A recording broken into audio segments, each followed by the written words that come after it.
domingo pasado el Señor nos hizo una invitación de subirnos a su barca y estábamos hablando de que el Señor, cuando te invita a ir a un lugar, usualmente te dice el destino, pero no te da los detalles del viaje.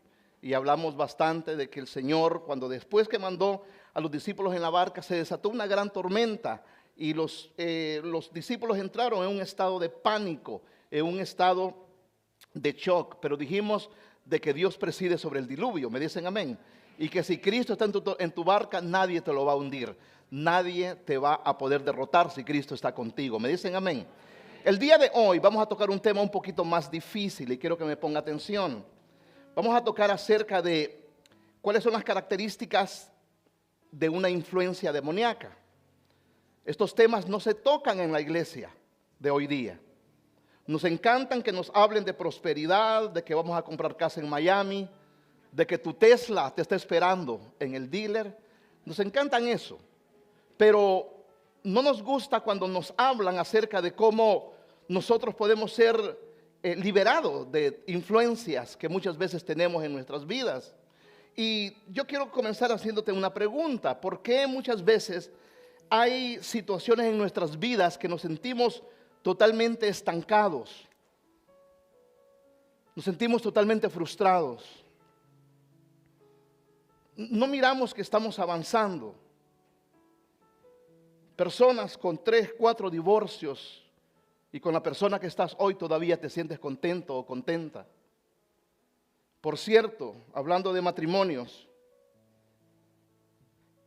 ¿qué cree usted que es el matrimonio para Dios?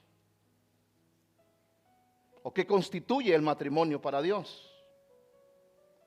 Porque nosotros entendemos en las leyes civiles que si usted firma el acta matrimonial con otra persona, se casa con esa persona y está correcto porque son las leyes humanas. Las leyes divinas son distintas. Para Dios y los ángeles, todo acto sexual constituye un matrimonio. Por ende, cuando un hombre se junta con alguien que no es su esposa, los ángeles lo ven desde arriba y dicen: wow, mira, se están casando. Qué lindo matrimonio. Así es que muchos de nosotros posiblemente estamos casados una vez en la tierra, pero en el cielo tenemos muchos matrimonios. Entonces, ¿por qué muchas veces nosotros no podemos mirar y recibir las promesas que Dios tiene para nuestras vidas? Hay dos temas tabús en la iglesia que casi no se tocan. No sé si los pastores es que no los manejamos o tenemos miedo que si los predicamos la gente se vaya de la iglesia, pero eso es lo de menos. Uno es Apocalipsis. ¿Cuándo fue la última vez que tu pastor habló acerca de las profecías? De que, por cierto, viene una serie acerca de profecía y también acerca de guerra espiritual. Cuando tú vienes al reino de la luz, vas a tener una oposición del reino de las tinieblas, me dicen amén. Y cuando nosotros tenemos esa oposición, tenemos dos opciones: o caminamos pasivamente o caminamos activamente tomados de la mano del Señor. Dice la palabra de Dios que más poderoso es el que está en nosotros que el que está en el mundo, me dicen amén. Ahora bien, entonces vamos a ver esta historia de un hombre que estaba completamente enajenado, totalmente poseído, no por un espíritu inmundo, sino por muchos. Y cómo es que un encuentro con Jesús permitió que este hombre se liberara. Y es interesante que cuando el Señor le dice a los discípulos: métanse en la barca, no sabían los discípulos para dónde iban, pero Cristo los llevaba fuera de Israel. Esta es la primera vez que Israel pisa tierra, que Jesús pisa tierra fuera de Israel y va a un lugar llamado los Gadarenos, a una región llamada Decápolis. Básicamente Decápolis significa 10 ciudades. Y estas 10 ciudades fueron fundadas por Alejandro Magno y tenían una tremenda influencia griega, una tremenda influencia helenística, una tremenda influencia de la sabiduría griega, de la idolatría, del paganismo y podemos ver que esta región no era hebrea, no era judía, por la cantidad de cerdos que se encuentra Jesús en el encuentro que tiene con este endemoniado. Y leamos la palabra en el nombre del Padre, del Hijo y del Espíritu Santo. Y dice, cruzaron el lago hasta llegar a la región de los Gazarenos, Gerasenos. Tan pronto como desembarcó Jesús, un hombre poseído por un espíritu maligno salió a su encuentro de entre los sepulcros. Este hombre vivía en los sepulcros y ya nadie podía sujetarlo, ni siquiera con cadenas. Levanta tu mano derecha y di conmigo, no hay nada malo de visitar a un cementerio. Lo malo es quedarse en él. Este hombre vivía en medio de los sepulcros. Muchas veces lo habían atado con cadenas y grilletes, pero él lo destrozaba y nadie tenía fuerza para dominarlo. Noche y día andaba por los sepulcros y por las colinas gritando y golpeándose con piedras. Cuando vio a Jesús desde lejos, corrió y se postró delante de él. Y con insistencia suplicaba a Jesús que no le expulsara de aquella región. Es interesante que a los espíritus les encantan ciertas regiones. Hay lugares donde los espíritus inmundos moran más tranquilamente que en otros. En una colina estaban alimentándose una manada de muchos cerdos. Entonces los demonios rogaron a Jesús: mándanos a los cerdos, déjanos entrar en ellos. Cuando el hijo pródigo se fue de la casa de su padre, rogaba comer de la comida de los cerdos. Estos demonios rogaban entrar a los cerdos. Así que él les dio permiso. Diga conmigo, ningún demonio puede actuar sin el permiso de Dios en mi vida. Cuando los espíritus malignos salieron del hombre, entraron en aquellos cerdos que eran unos 2000. Entonces la manada se precipitó al lago por el despeñadero y así se ahogó. Los que cuidaban de los cerdos salieron huyendo y avisaron en el pueblo y por los campos, y la gente fue a ver lo que había pasado. Tenemos la historia aquí de todo un pueblo que rechazó a Jesús por cuánto valían 2000 cerdos. Miraban más cuánto perdieron económicamente que recibir a Jesús como su Señor y Salvador. Los que cuidaban los cerdos salieron huyendo y avisaron al pueblo y por los campos, y la gente fue a ver lo que había pasado. Llegaron a donde estaba Jesús y cuando vieron al que había estado poseído por la legión de demonios, ¿cómo estaba este hombre, hermano? Estaba sentado, vestido y en su sano juicio. Tuvieron miedo. Los que habían presenciado estas cosas contaron a la gente lo que había sucedido con el endemoniado y con los cerdos. Entonces la gente comenzó a suplicarle a Jesús que se quedara en esa región. ¿Qué dice? Que se fuera a esa región. Mientras subía Jesús a la barca, el que había estado endemoniado rogaba que le permitiera acompañarlo. Jesús no lo permitió, sino que le dijo: vete a tu casa, a los de tu familia, y diles todo lo que el Señor ha hecho por ti y cómo te ha tenido compasión. Así que el hombre se fue y comenzó a proclamar en Decápolis lo mucho que Jesús había hecho por él, y toda la gente se quedó asombrada. ¿Me dicen amén? ¿Por qué entonces Jesús decidió ir a una ciudad no judía a predicar el evangelio? Porque tenía un encuentro con una persona que nadie daba nada por él. Este hombre había sido expulsado de su clan familiar. Dice la palabra que él vivía entre sepulcros. Este hombre estaba socialmente aislado. Vivía en un cementerio. Este hombre estaba totalmente controlado por sus nervios y por sus fobias y sus manías. Pero Jesús cruza un lago, calma una tormenta para tener un encuentro con este hombre. Lo mismo Cristo hizo en el capítulo 4 de Juan, cuando él dijo: me es necesario pasar por Samaria, y se encontró con una mujer que tenía 5 maridos y el que tenía en esa época no era de ella, y una mujer que era socialmente aislada. Por eso es que llegaba a las 12 del día a recoger agua, porque no quería reunirse con las demás personas por la vergüenza que sentía de su peso moral. Y Dios, en su infinita misericordia, le encanta tener encuentros con mujeres samaritanas que quieren dejar sus cántaros llenos de odio y de rencor a sus pies.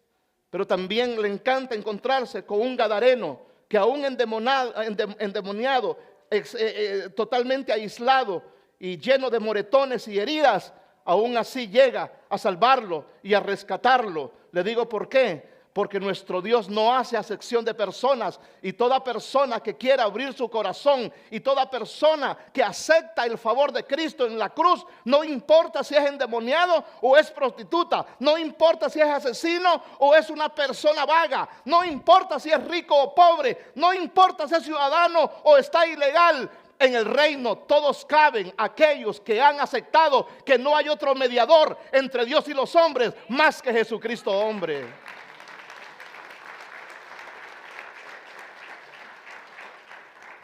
¿Qué son los demonios? Los demonios fueron creados originalmente por los ángeles, con los ángeles, por Dios. Tal como se menciona en Colosenses 1:16, sin embargo se corrompieron debido a su maldad, cuando fue encontrada en ellos, según lo que dice Ezequiel 28:15. Los demonios son seres espirituales, son invisibles, pero activos en la creación de Dios. El reino de Dios tiene una jerarquía. Tenemos ángeles, arcángeles, querubines, serafines. También el infierno es una jerarquía. Y así como Dios influye positivamente en la vida de una persona, también el infierno y todos sus secuaces influyen negativamente en la vida de alguien. Y tenemos 4 tipos de personas que pueden ser de alguna forma poseídas o influenciadas por los demonios. Primero, el más grave, tenemos el enajenado, que era lo que pasaba con este hombre en Gadara. Este tipo de manifestación indica una posesión completa, en forma permanente. En este caso, el diablo tiene tomado el cuerpo, el alma y el espíritu. El enajenado es lo opuesto a la llenura del Espíritu Santo. Una persona que está totalmente enajenada, controlada por Satanás en su alma, cuerpo y espíritu, no puede realmente tener ningún tipo de control sobre su vida. También tenemos al poseído. La persona poseída pierde momentáneamente el control de su cuerpo y de su voluntad. Luego de recibir ministración a través de la liberación y la consejería, no recuerda muchas veces las formas, muchas veces que esa persona actúa de una forma que no quiere actuar. También tenemos el atormentado. Los demonios atormentan a muchas personas. Y no solamente en el ámbito cristiano, sino en el ámbito general. Usualmente el espíritu inmundo en esta persona está dentro, pero no controla todas sus áreas, sino ciertas áreas que nosotros le hemos cedido al enemigo. Y quiero decirle de antemano para aquellas personas que se están preguntando, bueno, hermano Mario, si yo soy cristiano, yo puedo ser enajenado o poseído. Ningún cristiano, ninguna persona que genuinamente ha abierto su corazón a Cristo Jesús puede ser enajenado o poseído por ningún espíritu inmundo o ningún tipo de demonio. ¿Por qué? Porque dice Efesios capítulo 1 versículo 13 de que el Espíritu Santo nos selló, y dice la palabra en Efesios que la sangre de Cristo nos compró y que somos propiedad de Él. Si tú eres propiedad de Dios, no puedes ser propiedad del diablo.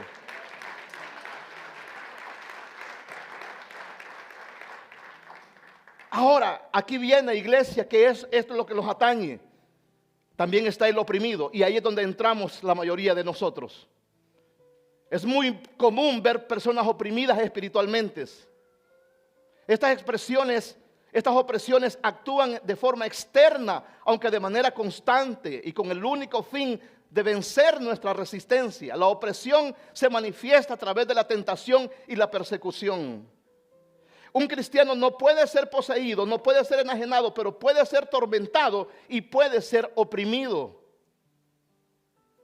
¿Cuántas personas que nos llamamos cristianos vivimos con tremendas opresiones en nuestras vidas? Y tenemos tiempos donde nos sentimos deprimidos, donde una aflicción nos invade. Inclusive personas que llegamos a experimentar hasta la depresión.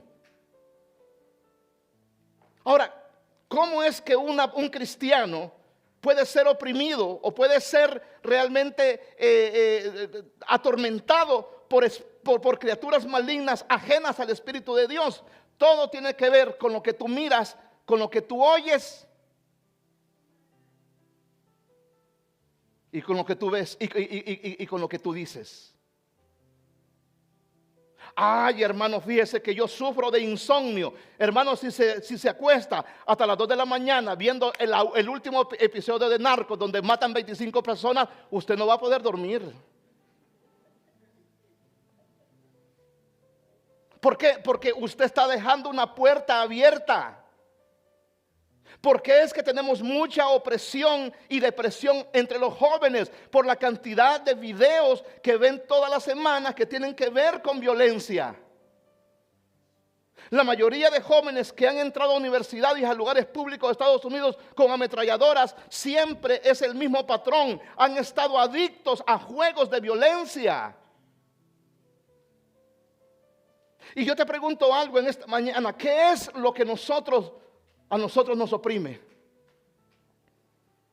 ¿Por qué es que anhelamos esa paz y anhelamos ese bienestar y queremos tener hogares y queremos tener familias que sean ejemplo y nos cuesta?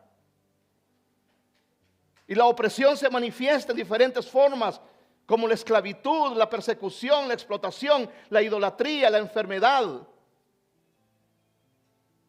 Cada vez que la Biblia habla acerca de los demonios y Satanás, es solamente para decirles, pueblo de Dios, que no hay fuerza satánica que pueda vencer a un hijo de Dios cuando ha sido redimido y ha sido limpiado con el poder de la sangre de Cristo Jesús. Ahora quiero darte a ti entonces algunas características de una persona que tiene influencia demoníaca. Ay, hermano, pero yo no sufro de eso, pero tal vez conoces a alguien que te puedes ayudar. Primero, la primera característica de una persona con una influencia por un espíritu malo es lo inmundo. Ahora, todo lo que el diablo toca, lo deforma. Todo lo que Dios toca, lo transforma. Vea, la música no se inventó en la tierra. La música se inventó en el cielo. Pero el enemigo la deformó. Y si hay una atadura invisible en la vida de los hijos de Dios, es la música.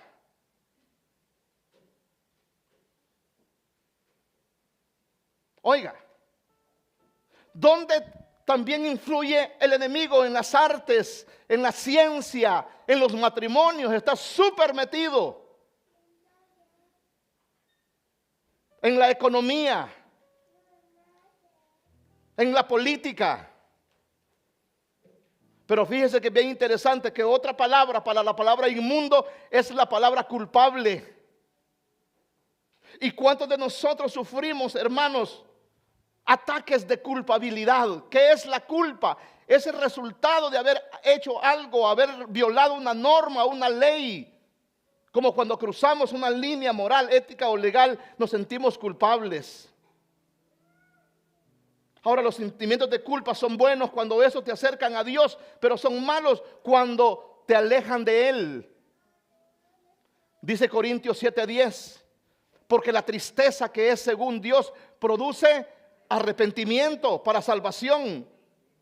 De que no hay nada de qué arrepentirse, pero la tristeza del mundo produce muerte. ¿Y cuántos de nosotros, hermanos, sabiendo de la libertad con que Cristo nos ha libertado y con las promesas que Cristo nos ha hecho, todavía tenemos una cantidad de culpabilidad de nuestro pasado? Y muchos de nosotros luchamos con una falsa culpa. Decimos, no, yo sé que Dios perdona, pero no me puedo perdonar a mí mismo. No puedo perdonar al que me ofendió. Es que mire, hermano, he tratado muchas veces de sacármelo del corazón y no puedo. En la Biblia la culpa se usa solo para indicar responsabilidad y nunca se usa como un sentimiento contra otra persona. Y Dios en esta mañana nos está diciendo lo siguiente. ¿Y quieren saber lo que Dios nos dice? Iglesia, ¿me dicen amén? Léalo conmigo en Romanos 8:1. Entonces, ¿qué dice? Por lo tanto, ya no hay ninguna condenación para los que están en Cristo Jesús. ¿Cuánta?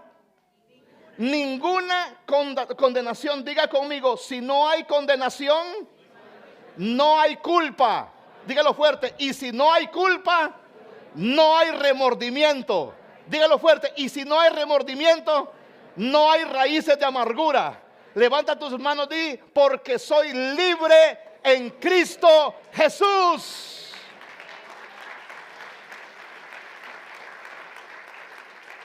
¿Cómo erradicar la culpa en tu vida? Primero, reconozcamos los errores que hemos hecho. Segundo, pongámonos a cuentas con Dios. Y tercero, hagamos las paces con nuestro pasado, hermano. Ya es suficiente, ya se flageló demasiado con los recuerdos del ayer. Y vea esto, por favor. Segunda característica de una persona que está influenciada, porque no hablo de enajenado ni poseído, influenciada u oprimido, es que la persona es incivilizada.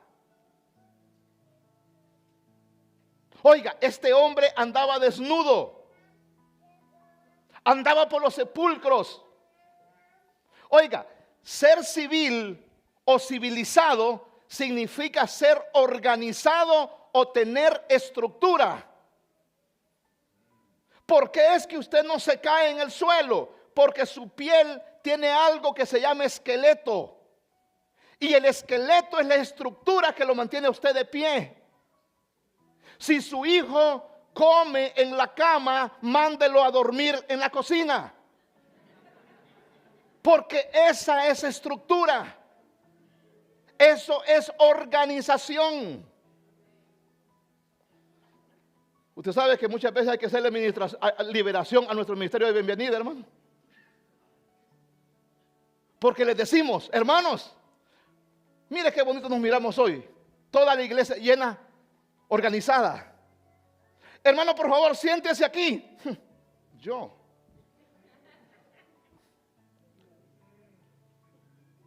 Y creemos que con esa actitud estamos ganando la batalla. Si ellos solamente quieren ver una iglesia organizada.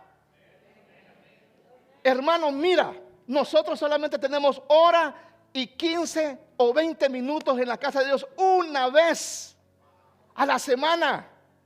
Y aún así venimos tarde. Y aún así entramos con café. Y aún así ni lo tomamos. Aún así lo dejamos en el suelo. Aún así nos lo botamos a la basura. Aún así se cae en la alfombra. Aún así hay que quitar todas las sillas. Aún así hay que pasarle el champú porque usted no se tomó el café que no hubiese entrado a la iglesia.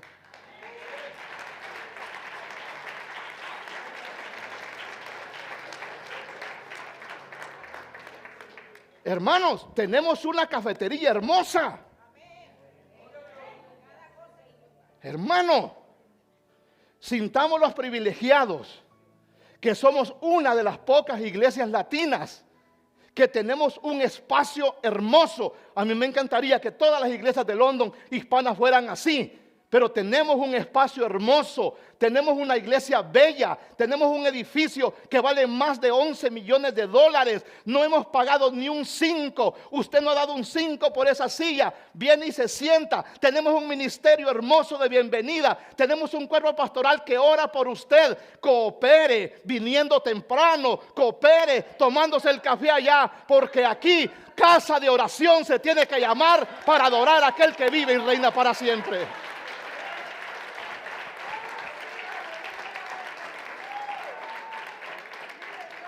Oiga, yo no lo estoy llamando incivilizado. Yo le estoy llamando que nos falta organización y estructura. ¿Sabe cuánto me tardé hoy para hacer mi cama? 15 minutos. Y puse la cobija y no me gustó y le puse el otro y vi de la puerta. Ya me están dando ganas de dormir otra vez. ¿Por qué? Porque psicológicamente cuando tú dejas tu cama hecha, después de un día largo, te invita a dormir, te invita al cansancio. Cuando usted deja su cuarto todo desarmado, cuando su casa se parece a un mural porque hay pinturas por todos lados de los niños, cuando usted no tiene las cosas en orden, la estructura no comienza en la iglesia, la estructura comienza en la casa, la estructura no comienza afuera, comienza en su corazón. Cuando usted sabe que Dios es un Dios organizado. Y mire lo que la palabra, mire esto por favor. La influencia demoníaca te lleva a la agresión.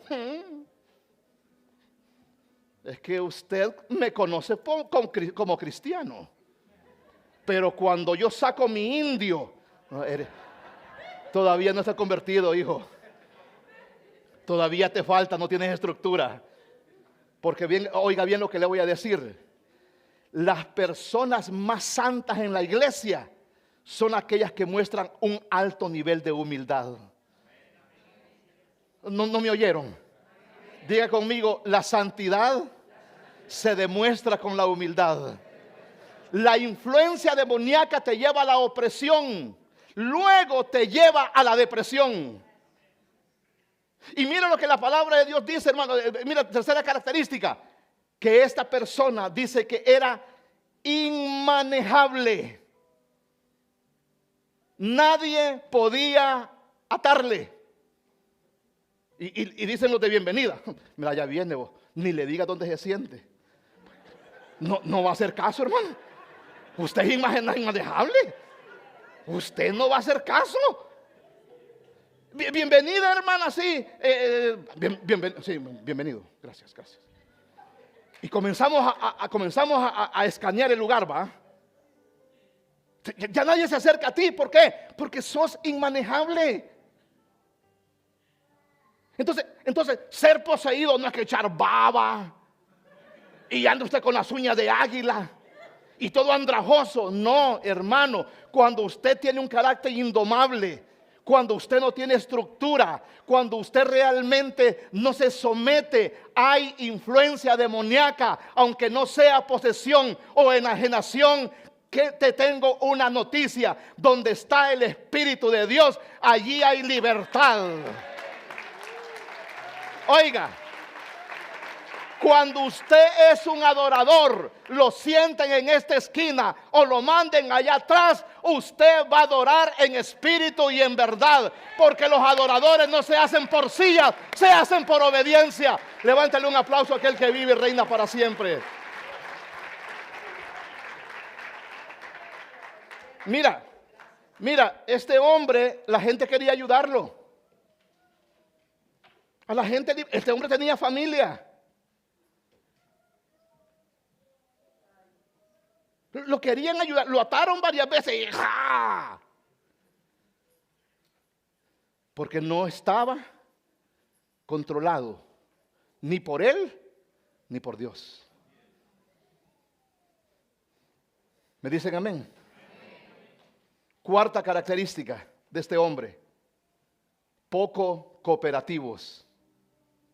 Dice, muchas veces lo habían atado con cadenas y grilletes, pero él los destrozaba y nadie tenía fuerza para dominarlo.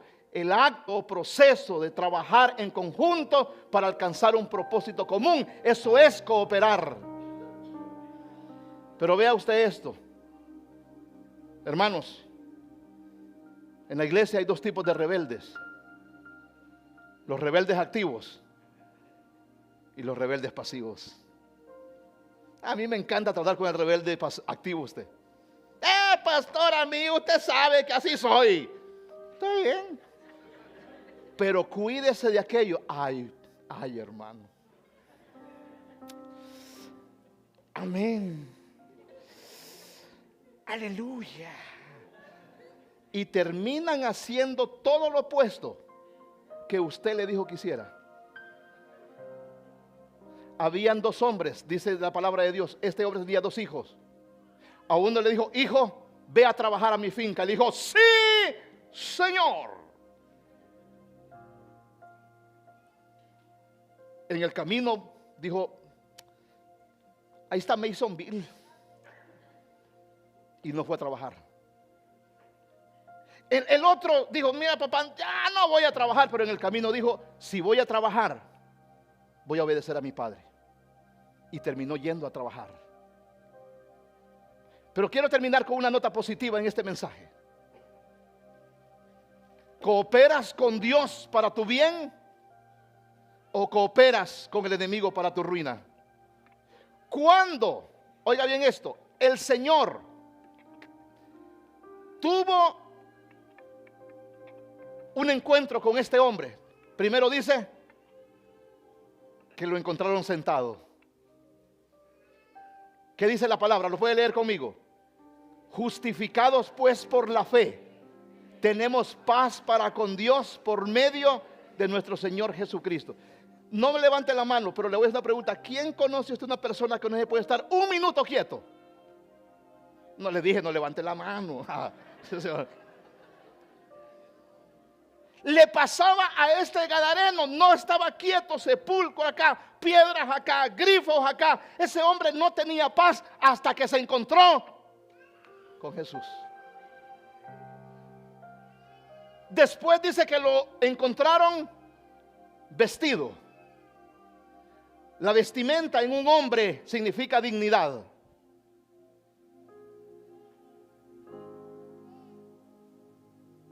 ¿Cómo se siente una mujer cuando su hombre, su esposo, se viste dignamente y dice: wow, no me equivoqué contigo, papucho? ¿Sí o no? ¿Sí, no? Y vea, dice Zacarías, Josué estaba, léalo conmigo, Josué estaba vestido de vestiduras viles. Y estaba delante del ángel, y habló el ángel y mandó a los que estaban delante de él diciendo: ¿qué dijo, iglesia? Y esto es para ti en esta mañana: quitarle esas vestiduras viles. Y a él le dijo: mira que he quitado de ti tu pecado y te he hecho vestir de ropas de gala. Ay, gracias. Posiblemente aquí hay más amenes. Dios nos ha hecho vestir de ropas de gala. ¡Wow! Y dice que por último lo encontró en su sano, en otras palabras, sobrio. ¿Y qué dice? Vuelvan a su sano juicio como conviene y dejen de pecar. En efecto, hay algunos de ustedes que no tienen conocimiento de Dios, para vergüenza de ustedes lo digo. Y este es Pablo hablando a la iglesia de Corintios. Sentado, vestido y en su sano juicio. Ese hombre que nadie daba un 5 por él. Ese muchacho que le decía: eres un vago. Un encuentro con Jesús le sacó los demonios, le dio futuro y le dio dignidad y le dio honra, y escribió su nombre en el libro de la vida. El que tenga oídos que oiga lo que el Espíritu de Dios dice a la iglesia. Dale un aplauso al Señor el día de hoy.